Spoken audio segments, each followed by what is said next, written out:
Hello, everyone. Welcome to the Poundtown Podcast. We're very fortunate today to have Katie Sell. Katie is one of our local realtors. She's been around for a while, but we'll let her tell you about what she has going on and kind of a little bit about her background, her foreground, everything that she has going on in her life. So welcome, Katie. It's nice to see you again. Thank you for having me. Oh, it's always a pleasure. The smiling face that sells houses. It was awesome. How often do you get a chance to marry into a perfect realtor name? Oh my gosh, you know what? I hear that from people all the time. It's real. I don't know. Like, did you marry him because you're going to be a realtor? Like, yeah, that's... Oh, yeah, that's exactly why I married him. It's like, no. He's going to watch this, and he's going to be like, oh, my God. Oh, my gosh, she just had a plan all along. No, I can, and it's a real name. I can introduce you to a whole line of farmers in western Iowa, southwest Iowa. Fair enough. Real thing. So, into that one. Yeah. Well, obviously, I've known you for a while. Yeah. And you, we kind of knew each other a little bit more in Iowa State. And then since then, I was very fortunate that Katie not only helped me buy my house, she also helped me sell my house. So she's, she's doing a personal favor for me to be able to do this because of the extra money that she made off of me. So I guess we'll start with post-college. It's always a big decision to make to go into a field like this. What exactly got you into realty? Well, that is how much time do we have? Because it's a long story. What's the Cliff Notes version because it's a big decision. I know a lot of people are kind of getting into there now because they didn't have, something didn't work out or whatever. And they're like, I think I could do that. But you basically, as far as I know, you jumped in. You're like in my 20s, right out of college. Yeah. So I mean, it's a pretty rare thing that a lot of people. That's like, this is what I want to do. Right. No, I think that first of all, getting into real estate, it just kind of naturally happened. I think that in life, obviously, you follow a path that you think you're going to follow. I'd gone to Iowa State University. Well, you and I grew up together. Our family is very close, good friends, and all of that. But went to Iowa State. We were buddies there. And I was going to journalism school at the time. And that was really great. I enjoyed, obviously, being on camera. And thank you for inviting me here. Fair enough. But I had goals to be like the next,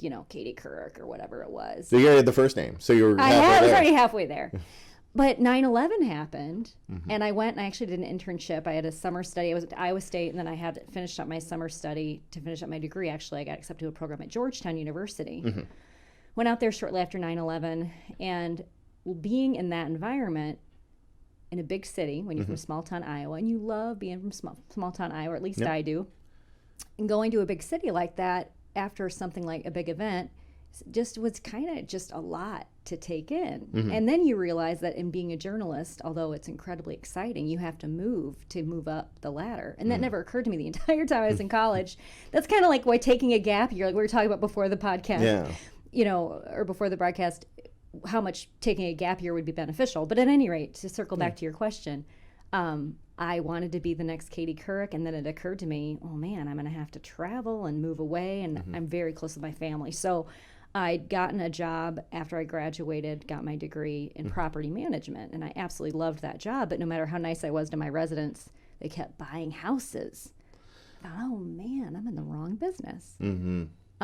So got my real estate license, and the rest is history. And that was in August, 15 years ago, if you can believe that. So, and I've been a full-time real estate professional that entire time. There are a lot of people that are part-timers, which, with no disrespect to them, being full-time. Yeah. And starting out right out of college, and I moved to Des Moines, and a lot of people being from the Carroll area, but I really only knew my brother here, really, and then building a business off that. So that's kind of how that got started. Well, and you're very fortunate because of the things that you learn in journalism often translate well. Being able to speak clearly, just get your opinions out there, truncated, not rambling on, things like that. Those things. Didn't I just ramble on? Kind of. But you're also not trying to sell a house right now, so we'll let it slide. Right.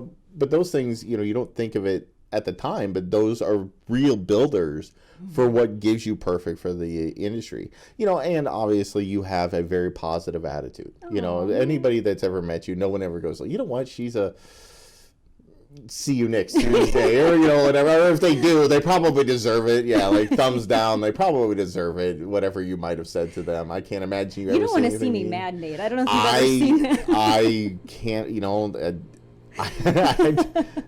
I don't know. I'd be like, this chipmunk's very upset. She's probably really entertaining. So you went in, you did everything there. Where did you start then? Like when you decided to go into realty, where did you actually begin? Oh man, so we lived on the west side near Waukee, and when you would drive down Hickman Road, you would just see an office, for a real estate office. And at the time, I worked with realty. I work with a different brokerage now. I'm with Remax. But at that time, I pulled up. I saw a real estate office. That's literally how it went down. I just pulled up, and there was a man there that was working as a manager, and he walked up and, by God, come on in. Let's talk a minute, and just visited about all these big goals I had. And I just passed my real estate license, and they at that time, I talk about it was 1947, yeah, way back when. But in 2005, they would just hand you a telephone. You had cell phones. We didn't rely on them like we do now, but yeah, well, they didn't have smartphones. Right. It was a phone. It was a phone, and they would hand you a phone with a cord, and a cubicle, and they'd say, "All right, well, go sell some houses." And so. So that's kind of how that got started. And I just called everybody I knew and got on the phone. And then the great real estate recession hit not long after that. Tough time to be in the business. Right. But I thought, dang it, you know what? I'm going to marry Tyler Moore this thing. Yeah. Like, I'm going to make it here, make it anywhere. So, so that's how I kind of got started that first day. Wow. Yeah. That's a heck of a beginning. And now I guess what are probably the biggest changes then that you've seen? Obviously, I think cell phones is got to be a game changer when they first started allowing you to do stuff like that. I know texting was one thing, because I remember having a phone back in 2001 and going I didn't even have text. I was like, I make phone calls. And you'd always watch your minutes. Be like, I only have 300 minutes. So I have to, unless you missed a call and you'd be so excited about it. Like, who was that? Oh my God, who was that? Or I can call you. I can't call you right now. I can call you after 9. After 9 on weekends, I can call you. But yeah, and then now all of a sudden they don't even care. Minutes is such a small thing. You probably have to be on the phone more. Just for what you do, but for the most part, I think cell phones. I think my plan. I have 4 people on my plan, and we use less than 100 minutes. You lucky dog, you. I got a lot more people on my plan, but that's the nature of the business, I guess. But no, times have changed. Yeah. But I think you were asking. So what's the biggest changes, obviously, and the market falling out and coming back probably was a big adjustment for a lot of people, and kind of the practices probably changed here and there, and. Yeah. No, that was not boring. And see, what the good thing is, so what's changed in the business with the great real estate recession, I think one thing to touch on with just being from Des Moines, and you and I are huge Des Moines lovers, and we've been living in Des Moines before it was a cool city. When you and I first moved here. It's a cool city now? Dude, it's awesome. Oh, okay. I just want to make sure. I love Des Moines. It's awesome. Everybody should... No. Advertisement paid for by Des Moines. Paid for by the city of Des Moines.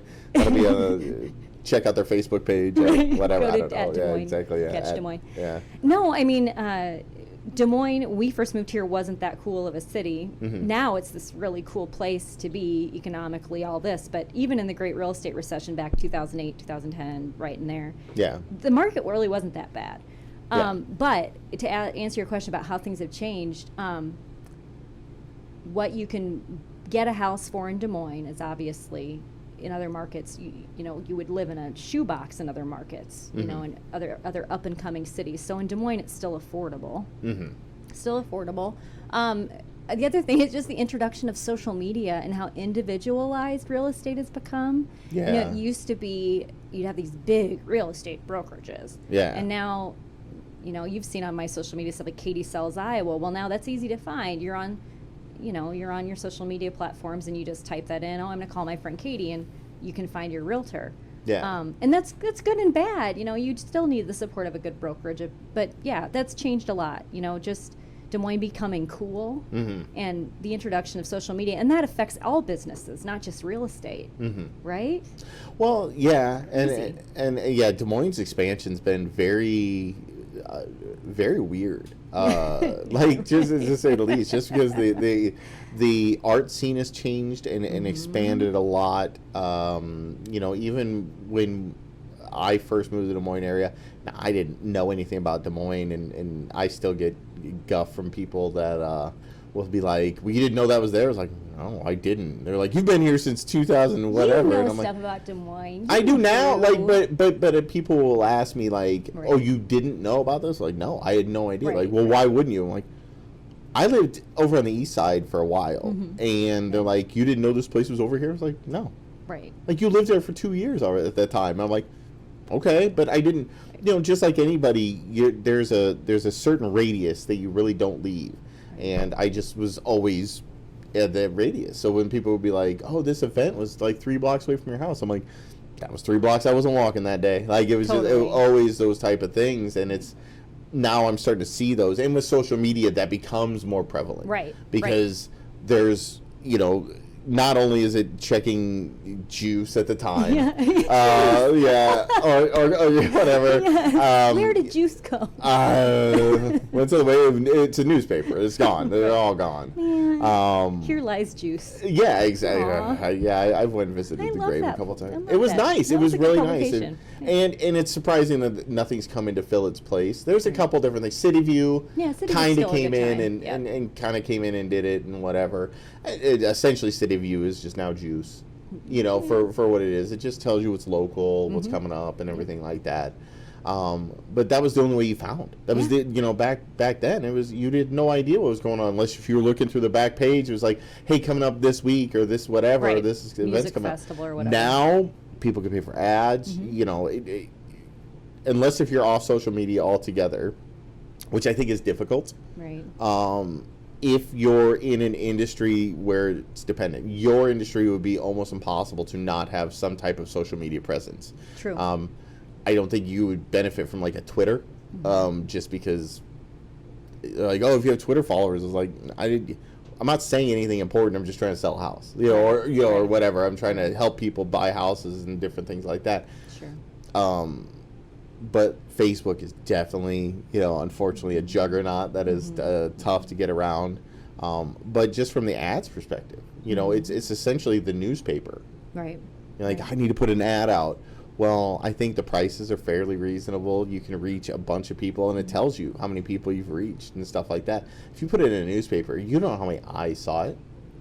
Right. Well, you know, but that's different than now. Like, now you're like, oh, it gives you breakdowns of, you can literally specifically say, I want to go after people that are, I heard an ad before that was, because you can really specifically go after certain demographics. And it was like, they wanted to reach, it was 2:30 to 3:30, Monday through Friday, within this, like this little area. And I was like, why would they do that? And the reason why they did it is because there's a school there, and that was the area in which his parents would go to pick up the kids. So they knew that they would be on social media. It's scary how intuitive it is. Like, you can literally pick, and people are you being very specific. Like, when you're doing stuff and you're just like, well, how would you, you know, if you're just sitting there like, ooh, who would have thought? You know, that's super, super, super specific. And you can do stuff like that. And that's crazy. That's so scary. It almost makes me want to live off the grid. Like, just kidding. Which would make it, well, I mean, if I wasn't in real estate. If you, that'd be a tough one for the real estate. Like, I don't know what this house is like. I'm off the grid. I'm off the grid. I mean, where's the house at? Like, I don't know. No power. You have a map, like an actual map. I don't even know if I have one. It might be cool to become like an old school realtor again. You like, should. Call Katie. She's got the maps. She's got the maps. She knows where things are. Yeah, can you imagine pulling up to their house? Be like, I just found you. You're right here. Here's an X. See? Hold on. Let me get my compass out. I'm gonna find this place. Yeah, we're gonna do it. Yeah, you're gonna start doing geocaching to show people their houses. I think it's smart. I like it. We're gonna work on game that. changer. I'm telling you, there's Katie's something. an old school realtor. Old school. So Too fun. So yeah, I guess so. That we know how you got into realty. Yeah. How's business? Well, business is good. I mean, what's nice is I've been in Des Moines for such a long time that you just build a natural network of people. So you've sold their cousin a house and did a nice job, so they call you, or and whatnot. I just said and whatnot. Fair enough. What is that? Yeah, I would business is imagine word of good. mouth is probably still your biggest. It is, because especially being where we're from, I keep bringing up the Carroll factor for some reason, but there are just so many people that come from Carroll. It is that, essentially Carroll Part 2. It's a pipeline of people that we know, and outside of that, just being out in the community, being at my daughter's dance classes, or Yeah. being out and about, it just that naturally happens. And Do you have any park benches? No, I don't Good. think you'll ever see Don't- me on a park bench. I hope. don't Well, I know. mean, yeah. like an ad, or like if you're like destitute. Hopefully, neither. You might see me sitting on a park bench someday. No, Sitting like with a blanket laying there, be like, the market fell out again. This isn't good. Like, oh, it's not good at all. Oh man, I saw Katie on a park bench. No, She went really old school. She went really old school. She got off That's the a grid map. on that one. She's got a map for a Is she blanket. using? See, just waiting for my next I'm person. just hanging out here on the bus stop. Yeah. No, I mean, no, business is good, and life is good. I feel like, once you hit, I won't say my name, no lady ever does, but I mean, once you get over 35, you kind of, it's just fun how you kind of hit your stride, and like my clients, we just get along, and Yeah. they've had a good experience before, so that just like anything in life, you put the good out there, the good comes back. And I hate to sound like such a Susie Sunshine about things, but we're it's gonna like, flash a truly. live, laugh, Yeah, love like live, laugh, logo love. when you're talking about this. It's gonna be really nice. It's gonna we'll edit that in post. You'll love it. It's gonna be really nice, and hearts are gonna come up, and people are gonna love you. That makes a difference, though. Like, if you put that, because we live in such a negative world, it's like if you put that positivity out there, it comes back to you. It really does. And especially in your guys' industry, is that it's being personable, it's being approachable, it's being all those things. Like anybody can. I don't think there's anything this is not a mean thing to say. I don't think there's anything special about being a realtor, but I think there's something special about being a good person in the realty industry, and being able to have people identify with you and be able to have conversations with you that aren't just, I want to sell your house, have a good day. Like, you being able to identify people, because I imagine there's probably been some people that, just like any other industry that you've worked with, that you're like, I'm sorry, I can't work with you. I just don't, Right. like this. As much as I would love the money, it is not as important as feeling good about the relationship that we're having, and you are not what I'm looking for. And luckily you've been in the industry long enough to have that ability. Right. I think if you're starting out, you're probably just like, I don't care. I'll do, Right. punch me in the And face. yeah. I'll sell you a house, like Right, whatever. I'll buy you whatever. We'll look for anything.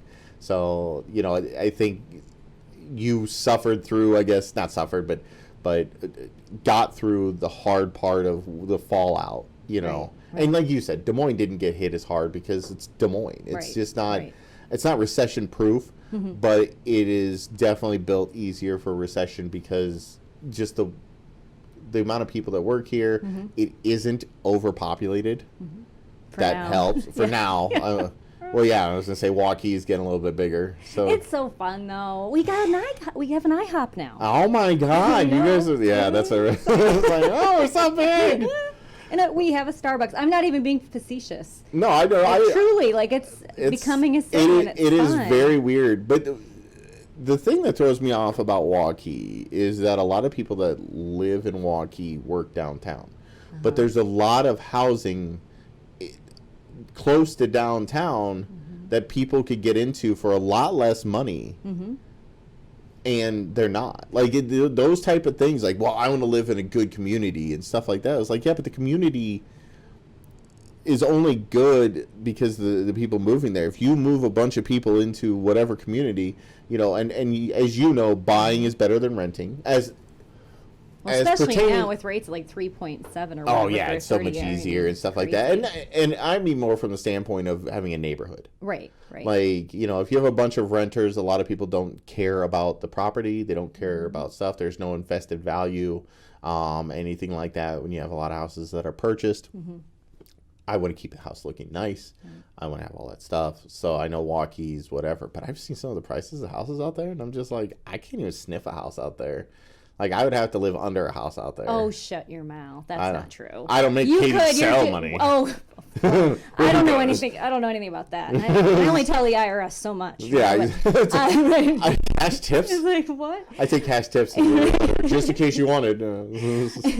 But no, I mean, to your point about Waukee, you know, there's a place to live for everybody in the way. That's what's so cool about it. If somebody wants to have Waukee, a lot of it is going for the schools. So I know. You know, and that's expanding like crazy. That really is, but you know, they're building a new school every year. Yeah, they're building a new school every year, but it's just really neat from that standpoint. But not even talking about West Side. To your point about, you know, I see downtown Des Moines as a consistent emerging market. Now it's become where, for the longest time, we had nothing but renters in downtown Des Moines, and now there's just kind of this pent-up need for people that do want to build equity. So now they're going to start buying, and there's opportunity for them to do that. And it is reasonable, to your point.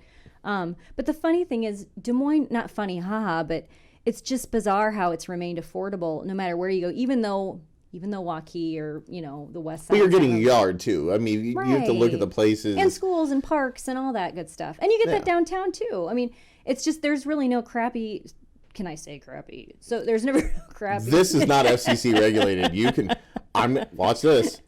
Fuck. Oh. Ooh. Okay. Nobody cares. This is my first time on the show. I'm not going to throw the F-bomb. I will. But no, I mean, it's like, I don't know. Yeah. I don't know where I was going with that, but yeah. No, and I understand that. There's just people, downtown is kind of becoming bigger. It was, for the longest time, it was and almost you can like. Get there so fast. You can get, I mean, it's crazy. Well, yeah. Well, and but traffic's getting more. It is. You know, and I even know, based on where we're located, which is a underground bunker in an undisclosed location. Take an elevator 30 feet. Yeah, so we're down way in the middle of nowhere. We're safe if something horrible happens. Exactly. We're definitely safe. But we are downtown, and if you think of the expansion that's happened, it's been really nice. It's but more from the standpoint of like stuff to do. Mm-hmm. Yep. It was bare bones there for a long time. I'm not joking you. When Jared and I moved to Des Moines 15 years ago, there was some cover of something, whether it was City View or the Des Moines Register, I don't remember, but it literally said Des Moines on the cover with tumbleweed going. I could probably Google it and find it and send it to you. But boy, that's encouraging when you first move to a city, and then you have all your friends saying, "Oh, we're moving to Chicago, we're in New York. Oh, it's so great." And I'm like, "Well, actually, you do the same things that we do. Like we go to dinner, we work, we go to dinner, we go to a movie, and it's not as expensive here. Not even close. Right. And now the food culture has caught up and is and amazing. There's so much of it. Every culture is starting to be represented. Like 1,000,000 pounds the way I eat. Like, it's because you have metabolism. No. I don't. Dude, I can smell food and I gain 3 pounds. I'm sorry. It's okay. I'm kind of accustomed to it. I used to be 110 pounds. Well, I was 6, but I used to be 110 pounds. I'm not even 110 pounds anymore. So pushing that 115. Yeah, it's always fun for you. So it's been really nice having you on. Obviously, we want to continue these conversations more, and just to give the audience kind of a heads up, this is essentially a record release party in the sense that Katie is going to actually take on a new venture with us as a joint venture, and she is going to start her own show. She's going to do hopefully monthly, if not more. We don't know yet, but we're going to call it Katie Sells Iowa. It's going to be your go-to place for local realty. She's going to basically craft her own articles that she thinks is important for the community to know, especially in the Des Moines area. I know it's a big deal, and everything. And with her extensive knowledge of the industry, it'll be really nice to have her be a part of our network. And we're really, really, really looking forward to having her, bring that positive attitude and all the stuff that we're looking forward to. So thank you for being able to do all this with us. That being said, you need to give us where to get a hold of you for the actual realtor part of it. Well, thank you for having me. For the actual real estate part of things, really on social media platforms, Katie Sells Iowa. Very easy. Just type Katie Sells Iowa into the search bar. My website is katiesellsiowa.com. That's pretty easy. My phone number, do you want me to give that out? Or they can find that online? They'll find it online. Right. You don't need to be giving that out to everybody. I don't know how many people are going to be watching this, I'll be honest with you. But that's fine. We sure had fun recording it, though. Yeah, that's always the I nice don't care part if nobody watches it. This is a blast. And I know, and that's why we really enjoy this idea of having this stuff on, having people on. It's been very fun to have you. It's great seeing you again. And as you guys heard, Katie Sells Iowa, Katie Sells Iowa, and Katie Sells Iowa. We're going to basically the Facebook, the website, and the new show that should be coming up here soon. So thank you, everybody, for watching. Keep a lookout for us, Poundtown Media, or sorry, not Poundtown Media, PT Media Group, DSM.com, or DSM on Facebook. You can reach out to us at any time. We're always posting new stuff. You can check out all of our new episodes. Tuesdays, Thursdays is when we release things. So thank you for watching. Thank you, Katie, for joining me. Thank you, Nate.